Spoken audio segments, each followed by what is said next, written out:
you for joining us today on this talk about beavers. So a little bit about myself is, so my name's Riley. I work at the Lewis and Clark Cavern State Park. I've been there for the last 3 years, going on 4 years now. Really enjoyed my time there. Before that, I worked for Minnesota State Parks and then also in Iowa. So we're going to talk about beavers. So it's a little different. I usually talk about raptors, but beavers. What is a beaver? So a beaver is classified as a rodent. It's in the rodent family. It is actually the largest rodent in the North America.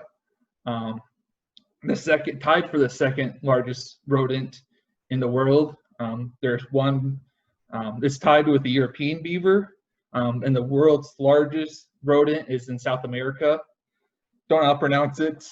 It's like capybara, something like that. I'm not very good. But yes, it's the largest rodent in North America, second largest in the world. They can weigh anywhere between 24 and 71 pounds. So there's a big weight there. So, can be pretty good size, bigger than some dogs. The average weight for beavers is around 44 pounds, which is still pretty good weight for them. So there's a wide variety between, the sizes in them. They can measure between 29 and 35 inches from the head to their beginning of their tail, which is good size. If you add on the tail, it can add another 8 to 13 inches. So overall, it can have a pretty long body length to it. So it's a pretty good size rodent. A lot bigger than a mouse, a lot bigger than pack rats. So luckily, we don't have as many issues like we do with pack rats and mice. So beavers are classified as semi-aquatic. So it means they live in the water and they also live on land. They are air-breathing creatures, so they have to, they can't be underwater and breathe like fish through the gills. They can be underwater for up to 15 minutes before they come back up for air. But they're actually more, what's the word I want to use? They're more adapted to living in the water for protection purposes. They're faster to move around on water, so they spend most of their time in the water just to help them avoid predators. Their water speed or their swimming speed is a lot faster than their travel on the ground. So some of the traits that they have to help them in their water-based environment is their very back hind legs are webbed. So if you have your hands then between all their toes, it's going to be webbed. So it helps them move water as they're swimming. So they can move, swim pretty fast that way. Their front legs, though, are actually just like our hands here. They're not webbed. That helps them dig and claw and help them build their dams and lodges and pick up sticks and carry sticks and, very, very ambidextrous that way. So very unique how their front and back legs are different from each other. Just their different qualities to help them survive and adapt. And then when they're underwater, they actually have what's called a nictitating membrane. So pretty much what that is a third eyelid. So when they're underwater, they can actually have that third eyelid closed and they can still see underwater. Some other creatures that have that are some hawks and owls. They can have that third eyelid. It just helps the beaver and underneath the water as they're swimming. But once they're on land, they can actually reopen their third eyelid and kind of see again. Or they don't need it when they're on land, I should say.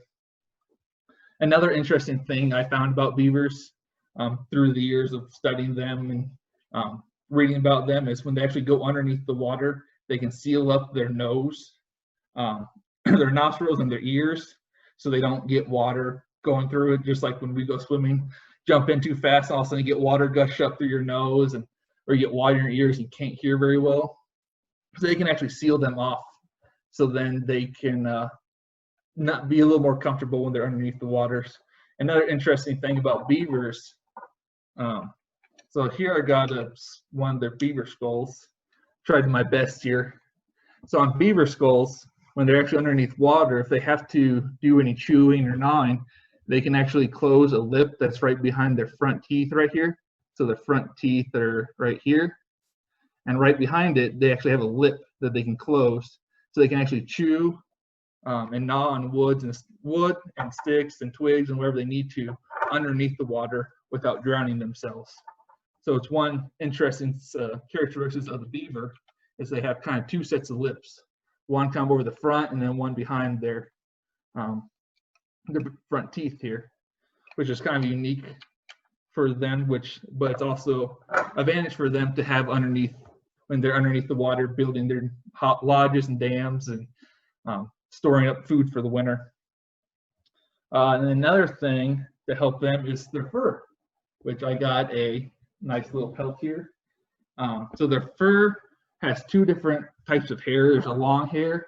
You can't really see too much here, but there's the long outside hair. It's very long. Once underneath that, you have a very fine, soft fur. It kind of reminds me of kind of like a fleece blanket, how soft that is. So that actually helps them by waterproofing them. So when they're underwater, you know, the cold of the water doesn't get to them as much. But another thing that helps them waterproof them is they actually have glands that release a oily substance that helps waterproof their hide to help them underneath the water throughout the time. So it's a lot easier to show this in person, but with all the situation we're going through nowadays, this is the best we can do. But hopefully someday you can get your hands on a beaver hide at a visitor center or some type of education center to see it for yourself. But yeah, these have very long, fine hairs out on kind of on the outer side, and then very soft inner, shorter hairs underneath that, which helps them insulate in the winter time, and then also waterproofs them when they're underneath the water and swimming.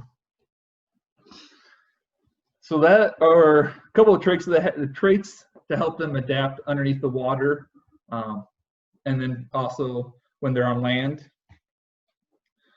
Couple other things about the beavers that help them is their teeth.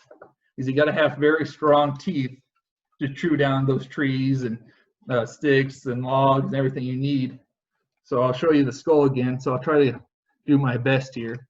So you got the teeth here. I'll do one. So here's their top teeth, which also are called incisors. So they kind of have an orange hue to the front, and then they're just the normal white in the back. They are actually continuously growing teeth. Unlike humans, where our teeth get to a certain point and stop, beavers actually continues growing. So here's another example of the beaver jaw. So if I take this out, so you can actually see how long the tooth can actually get, because it just keeps growing and growing. So right there's one of the bottom teeth it has.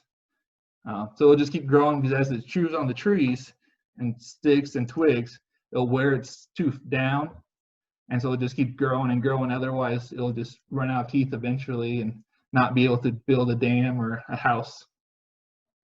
So it's, you know, so the front teeth keep growing as they get older. Top are the same way. The top actually come back, so right about into there's where the teeth go, and they just keep pushing out. Another thing is iron to help strengthen the teeth. That way they're not breaking them off as they're chewing their trees and twigs up. So they got to be, so that iron helps kind of give it kind of more the orangey, reddish hue to it.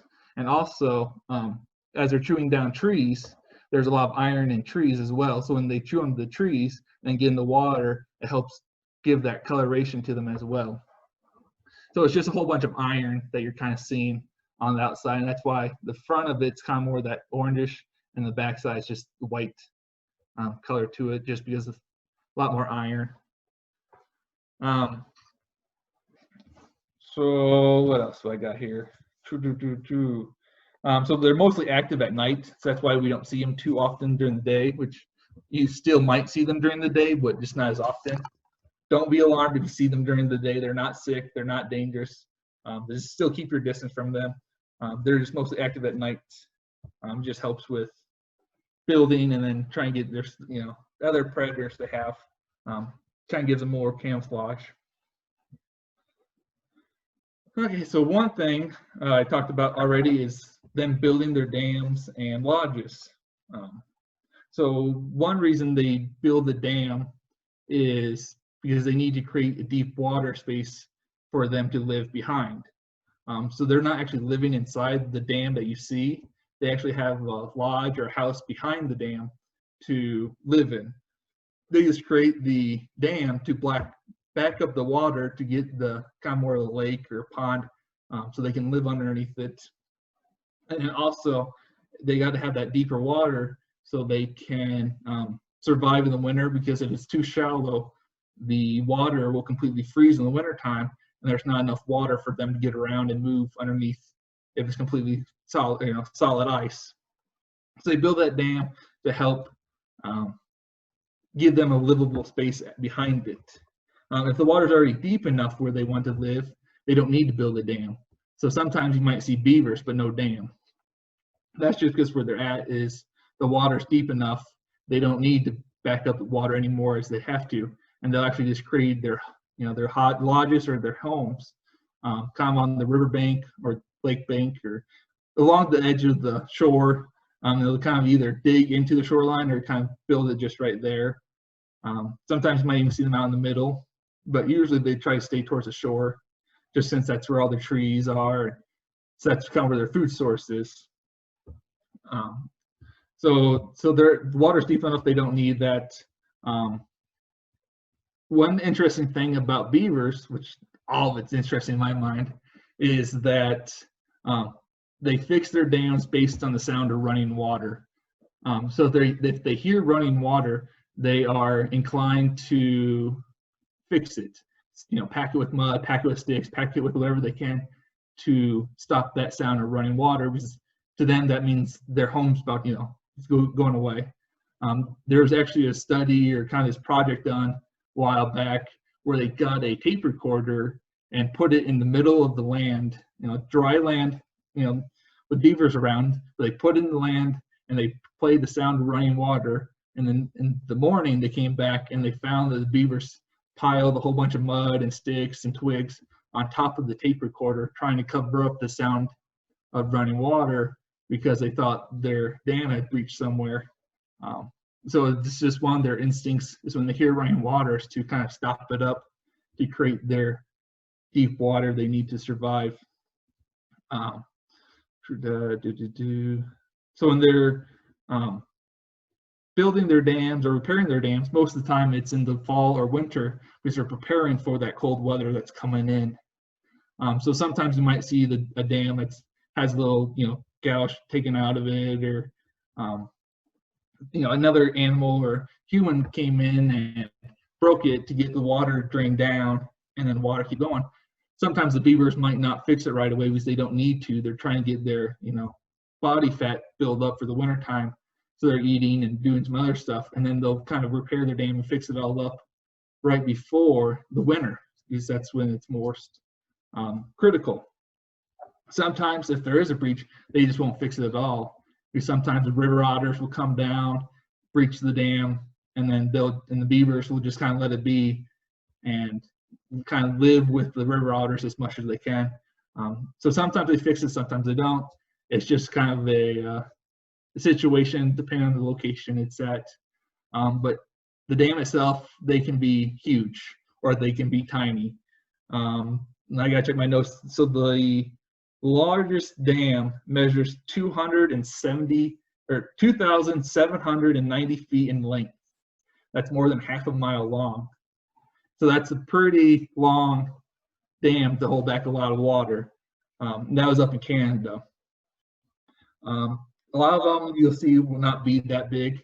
They'll be, whatever the size of the river or stream where, their area they had to back up is. But that one just over half a mile long. That's almost walking from the cave visitor center almost to the cave entrance. So if you've been to the cave, that's kind of giving you an idea of when you're walking up the cave. So you're almost to the cave entrance, but not quite. or when you're coming out, it's the cave exit trail. So when you leave the cave and get back to the visitor center, it's a little longer than that. So that's a pretty big dam, which would take a lot of logs and sticks and twigs and mud and everything else they need to create. It's just a lot bigger and a lot more energy than I would have probably ever put into it, but I'm not an architect. I never went to school to do that kind of stuff. So so it's a very, very large dam they had to build there to live. So besides their dams, they also had to build their lodges, or their homes, as you call them. So most of them are just, they just pile a whole bunch of sticks and twigs and mud, and they kind of just pile it all up in a big pile and just kind of let it, and then they actually go underneath it and then chew a hole up through the bottom into the dam itself. So they actually don't create a hole when they're stacking and piling. They actually chew a hole once it's all piled together. And once they have it all kind of stacked and they're chewing up from the bottom, they'll make 2 platforms inside. The first platform is when they come in, they can kind of dry themselves off a little bit, and then the second one is for them to kind of hang out on. So that's kind of interesting, is they actually pile it all up, do all that work, and then they still have to chew a hole through the bottom to get their underwater access point, which is safer for them instead of going on land and having a hole that way. A lot more predators can get them. And then once they're inside, they have their 2 platforms carved out, they have everything going, they'll actually pack the inside of it, kind of the walls and the ceilings, they'll pack it full of mud, just kind of a layer of mud. They'll leave a small little hole towards the top to let oxygen in and out for them to breathe. But what happens then in the wintertime is that that mud will freeze up, and it'll become kind of like a concrete, and it'll kind of help insulate their home in the wintertime. So it's kind of a smart thing on them. It's a way to insulate their house. It's just packing full of mud, waiting for it to freeze in the winter, and then you're good to go for insulation. So it's cheap, and you just gotta wait for the weather to help you with it. So that's pretty much their lodge. Sometimes they'll have multiple lodges depending on the size of the area. If it's a small stream, they'll have 1. If it's kind of a bigger area, if they're in a bigger lake or have a bigger area to cover, they'll make possible 1 or multiple lodges to live in, or because it's also kind of like a security place for them to go and hide out if a predator's after them. So like I said, in the wintertime, so that mud will freeze, create kind of a layer of concrete and help insulate them. What also happens is the water will freeze over, and if it's in a small body of water, they actually had to create a food storage underneath, kind of on the bottom of the river, the bottom of the lake. Because if it's not enough moving water, they'll just completely freeze over, and there's no way for them to get back out. So they actually store up enough food underneath ice during the fall to help them get through the winter months. So what they do is they'll cut down some trees, and they'll actually take the chewed end and kind of shove them in the ground, in the bottom, in the mud of the river, the lake, and they'll kind of use that to hold their food together. So they'll kind of build another kind of storage space underneath the water with those logs and sticks to help store their food. And sometimes if the logs stick out over the water, or out of the water, it'll actually keep the ice open right there, which helps insulate it a little bit, and they can actually still get out that way. But a lot of the time, not all the time, but if the water's moving slow and completely ice is over, they have to store food. But out here on the Jefferson, we have a few beavers I've seen going to work every now and then. That stays open most of the winter, so they don't have to worry about storing up food in the wintertime there, because that river has enough fluid, or has enough movement throughout the winter. Some spots will ice up, but they can always find a way to get out one way or another. So out here on the Jefferson, outside the park, they don't have to worry about having to store up their food in the winter, just because the water's open and moving all winter long. I haven't seen ice up, but maybe this year. But yeah, so they'll just kind of create their own little food storage hut underneath the water to help them survive the winter.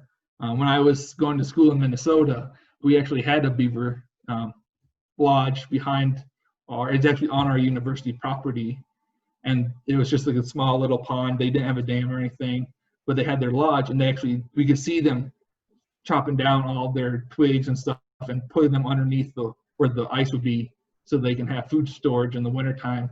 And from November till March, they had to go with just what they packed underneath the ice. And then as soon as the ice got thin enough, they could break through it to free themselves. So I've seen it firsthand when I was going to school. And that's one of the reasons I kind of got interested in beavers, just because I could watch them when I was going to school, because it's just right there in our yard outside the university windows. So that was the winter months. So now let's talk about their social behaviors. So sometimes beavers are social, sometimes they're not, just like us humans. Sometimes we want to be at home, and sometimes we don't be at home. Right now, I don't think anyone wants to be at home, since we've been stuck here since March or whenever it started. We're tired of being here, just like the beavers get tired in the winter. They don't want, they don't want to be in their lodges anymore. So springtime, they're a little more social, but as soon as that late summer, fall starts coming around, they start getting more isolated. They've had enough of people, and they know they have started getting serious about getting their food going. So they're somewhat social, but they're not social. So it can kind of depend on the time of year, the beaver itself, just like humans. All the beavers have their own temperament, just like all humans have their own temperament. But what they can do, if they're kind of more the grumpy, older beavers, the ones that was telling the kids to get off their lawn, is they actually can leave behind a scent, their scent behind, to kind of mark their area, to tell other beavers not to come in there, kind of warning them, this is my area, stay out, I don't want you here. So sometimes you might see, they call them scent mounds, just because it's kind of, sometimes there'll be mud or sticks kind of piled up, and then they'll put their scent on it. Sometimes you won't see any. Sometimes if there's a bunch of beavers around, or there's a lot of beavers in kind of a small confined area, you might see hundreds of scent mounds around. It just kind of depends on their situation themselves, and it depends on the beavers if they are social or not. It just kind of marks their behavior, just like when you see a dog having to go to the bathroom 18 times when you're out walking with them, because they're marking their areas. That's their fire hydrant. That's this. Beavers kind of the same way. They're marking their area to show or tell other beavers, this is my spots. And another way the beavers can communicate with each other is by vocalizations. Some biologists claim there's 9 vocalizations they can make. Most people only recognize 3 of them. The 3 of them are, it's a kind of a whining noise, a hissing noise, and then growl noise. I've never heard any of those myself when I've been out there dealing with the beavers, but it's possible. I know it's there. I just haven't heard it myself, so I can't recreate it for you. I can't try to make the noise myself just because I've never heard it. I've heard videos of them doing it. I'll just make sure you. I don't want to scare your ears too much with my imitations of beavers. Another thing they will do is they'll actually slap their water with their tail. So take their tail and kind of slap it. A couple of reasons they'll do that is, one, they're trying to scare off humans or predators or other animals in the area, or they're begging you for food, or it's just to warning other beavers so that there's a predator in the area. There we go. So tail slaps can mean a couple different things. Most of the time, it's just saying there's a predator, kind of warning the other beavers to take shelter and hide. This would be safe. That I have seen. Most of the time, that's what they're doing, is telling you to, hey, back off. This is my area. Don't come near me. Kind of showing, they'll be defensive if they have to. So that's kind of a little bit of how they socialize with each other. So I talked about a lot of their, trimming trees or cutting down trees and chewing on logs and twigs and mud and all that. So that is one of their main food source, is woody plants and trees. And they also eat other grasses and shrubs. So I made a list. I can't remember all of them. So their favorite one, the ones they prefer are aspen and poplar. Those are the two favorite trees they'll go for the most times from what they've seen. But I mean, they'll also take birch and maple and willow and alder and black cherry and red oak and ash. And they'll actually take pine and spruce trees as well. And they'll also take cattails and water lilies to eat. They'll take a lot of water lilies for the winter months to help them kind of survive. There's a lot of nutrients, I guess, in them for them to eat. I wouldn't have thought of that, but I guess there is.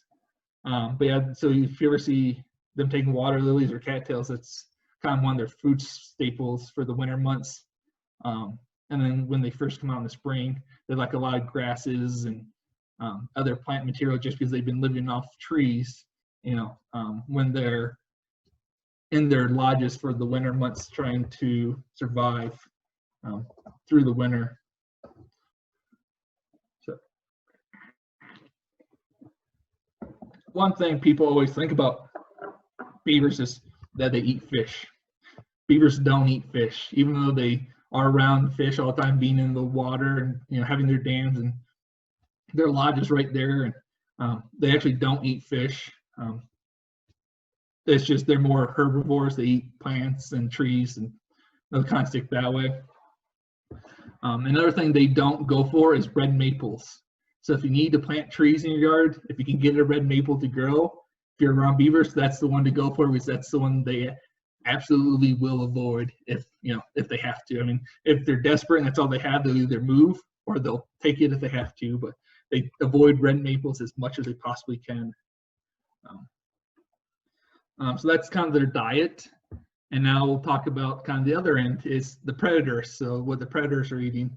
I talked about them a little bit already, but some of the predators of the beaver are coyotes, bobcats, mountain lions, and actually black bears will eat beavers as well. Most of the time what will happen is the beaver will be on land because their speed is not as great. So that's where the beaver will get caught most often by those animals. If they are close to the water, that's one way they'll run to the water. The beaver will get to the water and can kind of hide from the animals that way. They're just a lot faster because they're the hind legs to get through the water than they are on land. Some other animals that go after beaver is foxes. They won't go for adult beavers, but they'll go for the babies when they first come out in the springtime, just because they're slower, easier to catch, or they'll go for injured or sick adults, I should say. But they gotta be slow and weak for the foxes to go after them, just for that reason. Same with the golden eagles and bald eagles. They'll go for the small babies and maybe the injured adults, just because the big beavers, the adult beavers, healthy ones, they put up too big of a fight for it to make it worth their while. There's other prey that they can go after that'll make it easier for them, for a better food source. So now, since I talked about babies, we'll kind of talk about them for a little bit here. So the beavers will actually mate for life. So they'll stick together as long as they both survive. The babies are actually called kits. That's K-I-T-S, just kind of like a Kit Kat bar. So babies are kits. They'll stay with adults for up to 2 years, just because they're learning how to build the dams, how to build lodges, and kind of all the all the kind of architect they got to do to survive on their own. So the babies will stick with the adults for up to 2 years, just to help learn the basics. They have 1 litter of babies a year. They'll have anywhere between 2 and 6 babies in a litter. Average is usually 4 and 5. It's kind of what you'll see in most situations, but anywhere between 2 and 6. So here, let me look at my cheat sheet to get the dates right. So the gestation period is usually about 128 days. So that's, I forgot my math. So it's 128 days, so it's a little over 4 months. I got my math there, for them to be carried. So they usually, so they're actually only in estrus, so they can only get pregnant with the babies between December and May, peaking in January, but it only lasts 12 to 24 hours.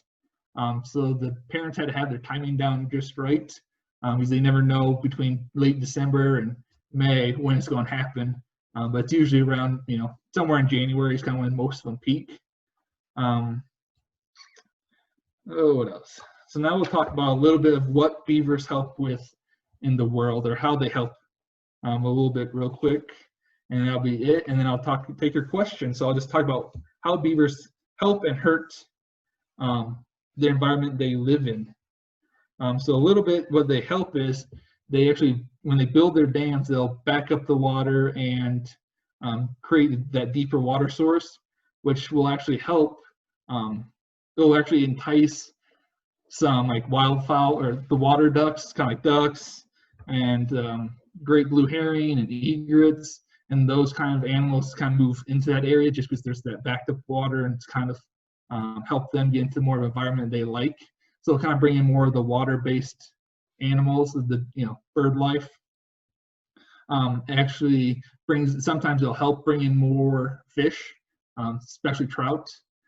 Some people think that the dams will stop the trout from moving back upstream, but it's been documented that some trout can actually jump over 6-foot high dams to get back to back upstream. So actually sometimes the beaver dams help with fish migrations just because that helps regulate the water source, which another thing is the dam helps flooding in the long term, even though it creates a big flood behind it. At first, it actually controls that water downstream. In the springtime, when we have all the snow melt off in the mountains and the rains, we get all that water dumped on at once. We have these high waters come through, and then in August, the rivers and creeks are starting to dry up, and they're knee deep. The beaver dams are on them. They'll actually regulate that water, keep it all backed up, and then slowly let that water be reintroduced into the stream and lake, so you're not flooding the systems all at once with all that water. It's slowly letting that water downstream as much as as it needs to. But downside to that water being backed up is it can back up and flood out farmers and ranchers' fields and crops, livestock area. So it can do a lot of other damage behind it just because it's backing up water. It can damage areas behind it. So that's one bad thing of having beavers, is backing up that water, flooding farmers and ranchers' land. What else? It helps reduce soil erosion just because all that water's not rushing at once. It can help reduce chemical runoff. If water, all that chemical from ranchers, farmers, landowners' fields, that chemical gets in the water source, it can actually stop that chemical from going the rest of the way downstream, because it has time to settle down into the sediment of the river bottom or lake bottom before it moves farther downstream. Where before, if it just got in the river source, water source, it could just move downstream continuously and not have any obstructions to stop it and let it settle. A couple other things is, or one last thing, and then I'll get to questions, and then we'll go from there. So the last thing about why beavers, about beavers, I should say. So we talked a little bit about their fur, we talked about their teeth, we talked about their hide, well, I said that twice. We talked about a little bit about everything. So there's a couple of things some people don't know about beavers that they might want to know, or maybe not want to know. But when the beavers get harvested, they get used for multiple items. Some items in the past, they actually, parts of them were used in toothpaste for scent and flavoring, which is weird, but yes, back in the olden days, parts of beavers were used in toothpaste. Their fur sometimes were used for the fuzzy yellow stuff on tennis balls, just because it's soft and that's what they had at the time. Some things they actually still use beaver for is, in some of your more expensive high-end perfumes, they'll actually use those scent glands I talked about earlier to help with their waterproofing their hide. They'll use those same scent glands to do perfumes in, to give them that smell. And it helps make that smell last longer. So if you have very high-end perfume, there's a good chance that there's part beaver in it. That's probably one of the strangest things, but that's, yeah, it is what it is. It's also been used in foods and foods, not so much anymore, and not your mass marketed foods, just because there's too much demand for your high volume. But some of your kind of higher end items that cost more that you don't sell much of, they can actually be used in that. It's EPA approved, and it'll just be labeled as natural flavoring. So if you ever see that on very, kind of specialized foods, if you see natural flavoring, it could have beaver in it, just because that's what they use it for. So those are a few things beavers come, help the humans in the long run at the end. So that is pretty much my talk. That's kind of the beavers in a nutshell. There's a lot more I could get into. There's a lot more things, details I can dive into deeper with, but just this kind of introduction to the beavers themselves. So I don't know if Emily, have you been looking at chats, or should I go through the chat and see what we have for questions? I can read them to you if you want. Okay. Actually, my video cut out about halfway through, so I'm missing some of the first questions if you want to get to those, but I've got the last few. I'll see what I got. Yeah, the internet here in Whitehall has been very iffy today. It went out for a few hours, so we were kind of scrambling there for a little while trying to figure out who was doing the program tonight, because I had no internet access for the majority of the day. So let me go through the comments here. If you have any questions, go ahead and type it in your chats. We'll get to them if I can find them. Just getting here. I'm still trying to get used to this whole Zoom. It's still kind of a learning process for everybody since of this unique situation we are living in.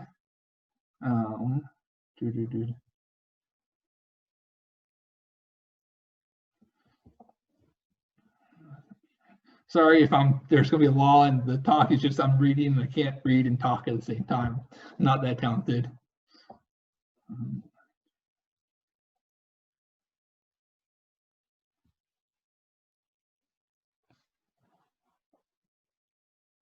So one question here was about beavers building at a confluence of two streams that flow together. Yeah, they will build kind of wherever they want to build. There's really no rhyme or reason that I know of, at least. There might be some smarter biologists, wildlife experts out there that might know, but pretty much from everything I've learned and studied is beavers really don't have a rhyme or reason of where they build their dams and lodges for the most that we've been able to see. But so sometimes they'll build it there just because you have two streams coming together to one. It just helps them regulate the water better. I don't know. That's a good question.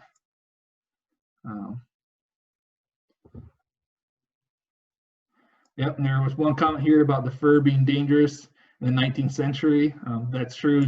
They were almost wiped out back in then just because beavers were so sought after back in the 19th century. Luckily, they've started, coming back. I think we're somewhere between 10 to 15 million beavers in the United States or North America.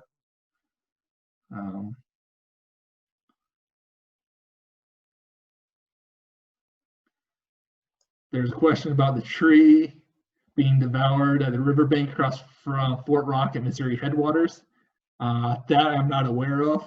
I actually don't make out to Headwaters too often, even though it's just 15 miles away from the caverns. I should get out there more often, but I don't. So that you can actually call or stop in at the Missouri Headwaters and just ask them themselves. They're there. Dave Anders, who's the park manager, he's really down to earth. He's really chill. He knows his stuff too, so he's a good resource to talk to out there. So is the AmeriCorps member. She's been there. I think this is her second summer now, so she knows kind of what trees are in that area. I just can't tell you. I haven't been out there and looked. I know the area. I just can't see the trees. Another question is, do the kids float or sink? That I don't know. I would assume they would float, maybe. I don't know. That's my guess. I've never seen a baby beaver alive in the stream, moving around. So my guess is they would. I bet they would be able to regulate themselves just like adults can. They can kind of dive when they need to, and you know, up and down as they need. I don't think it'd be more of like they're going to rise straight to the top or sink straight to the bottom. I think they can kind of have somewhat of control with it. There's another question about the beaver sound like. There's the three noises. I'm not going to try. You can go to YouTube and type in, you know, beaver whine or beaver growl and beaver hiss. To be a lot better than my invitation of trying to be another.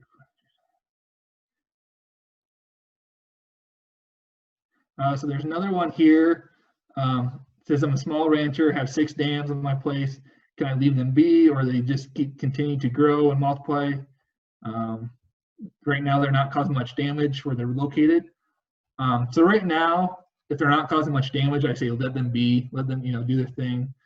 There is this new kind of device on the market out there. We actually use it over at Lost Creek State Park over there in Anaconda. It's kind of a Beaver Flow. It's kind of this contraption. It'll go around. They'll go around and actually kind of drain out the water. You know, if you need that water drained down to drop the water, you can set it up what works best for you, and actually let you get that water off. But the beaver can't clog it back up because it's kind of encaged. I think there's 2 or 3 of them over at the Lost Creek State Park, because we were having issues with the beavers building the dams and backing up the water and causing out some flooding on the road issues. So yeah, for right now, I just let them be since they're not causing any issues. They possibly, you know, most likely they'll, you know, the babies or the, you know, the other beavers will go off and create their own areas. If it becomes an issue, you can get a hold of the Bozeman office or whatever region office is closest to you. Talk to a biologist, a wildlife expert. They might actually come out and kind of check out your area and what would be the best situation for you. So yeah, you know, that's what I say right now is, you know, let them be until they start causing issues. Is if you start messing with them, they'll just keep building their dams bigger and bigger. Another question is, do beavers hibernate? They do not do a true hibernation.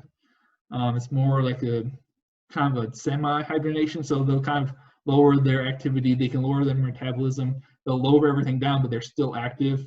They'll still leave their, you know, if it's completely iced over, they'll still go out and swim in the lake or stream. They'll have their food source stashed underwater. And then they can actually be woken up from an instant. So if you start destroying their dam or their lodge, their house they're living in, they can wake up and kind of run to protect themselves. If it's true hibernation, they would just be out cold. And it would take them longer to wake up because their body has to kind of wake itself back up. So the best way, or the question is, what's the best or most humane way to control beaver population? So there's live traps out there you can use. There's the Beaver Flow. They can use, that way you don't have to disturb their dam. You don't have, you know, too much. They can still stay there, but it doesn't impact us as much. But yeah, there's live traps out there you can use. Yeah, that's about it. Or you can do the Beaver Flow, the Beaver Dam Flow. It's kind of a device to do to help regulate the water, the level of the water behind the dam. Another question is, who do we call to get rid of beavers? I would probably just start with one of the regional offices. Bozeman has an office there. Call them, talk to a wildlife expert. They know all the rules and regulations. I don't know them offhand out here in Montana, but call them. I know some areas there are bounties on beavers. So if you know, beaver season's open year round, You can take them. You can actually turn their tails in for a cash reward. I don't think that's the case here in Montana. I could be wrong. I don't know. I don't know the legal way. So to get rid of beavers, call the Bozeman field office or the Bozeman headquarters office, and then they'll get you in contact with the best person possible for that. The baby beavers I've seen have been cute. So that's one of the questions. Are baby beavers cute? Question mark. The ones I've seen were, but yeah, they were cute. I'll leave it at that.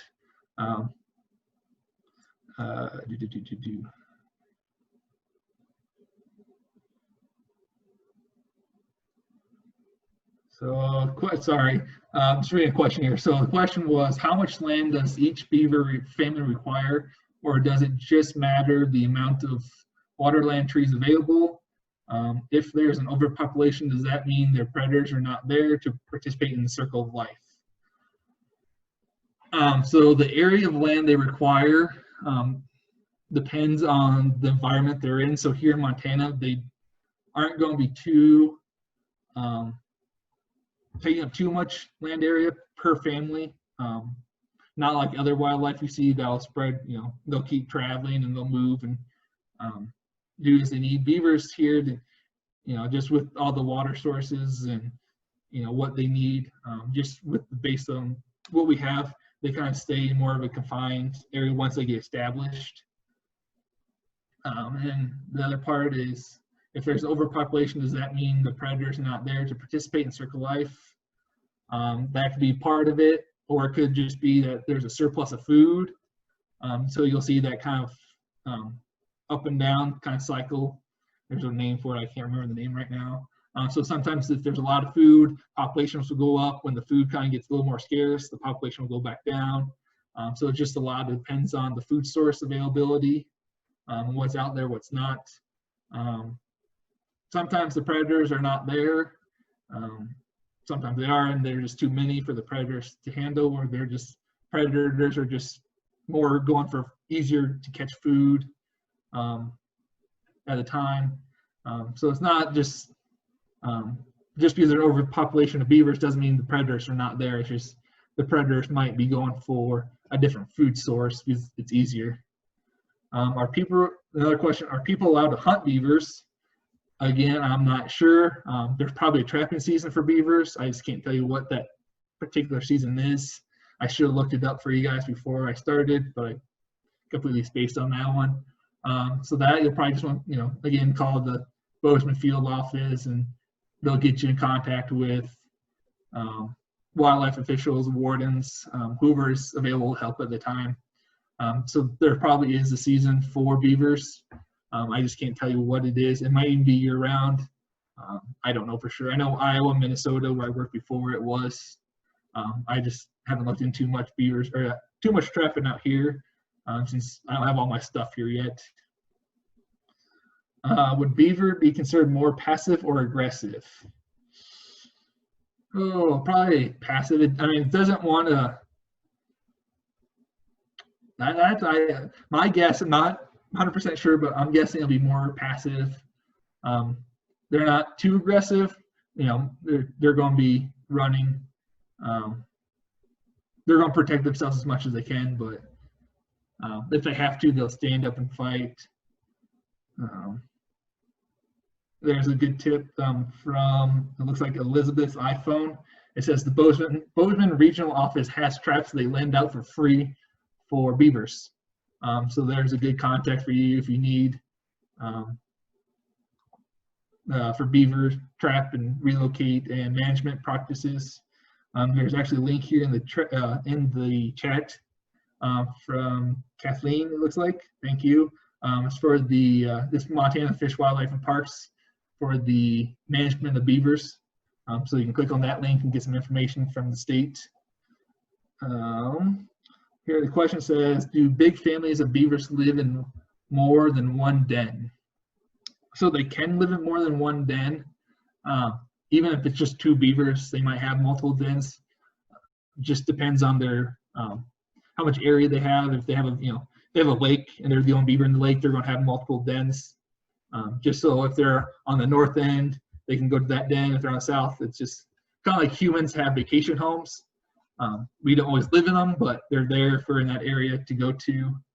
So sometimes they will have multiple dens, and sometimes they'll do it because they've had damage in the past. So in the past year or in their past life or their past couple years, if their dens gets damaged, they will next year possibly build a second den or multiple dens the next year, just so they have a backup in case the first one gets damaged. Okay, here's a question about how many inches do beaver teeth grow? So they actually continuously growing.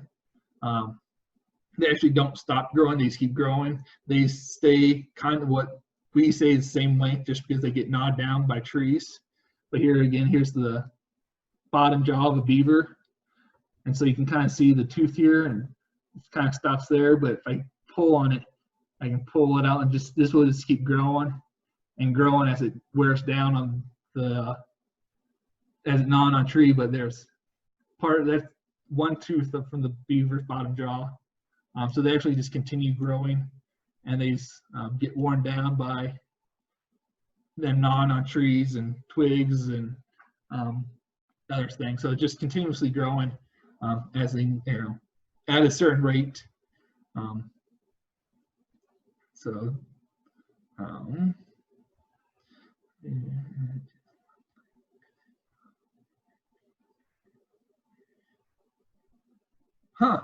I had one comment here, and question. It was, our beaver family just had a baby and it looked like it couldn't move its back feet. The parent beaver then buried it alive in the mud.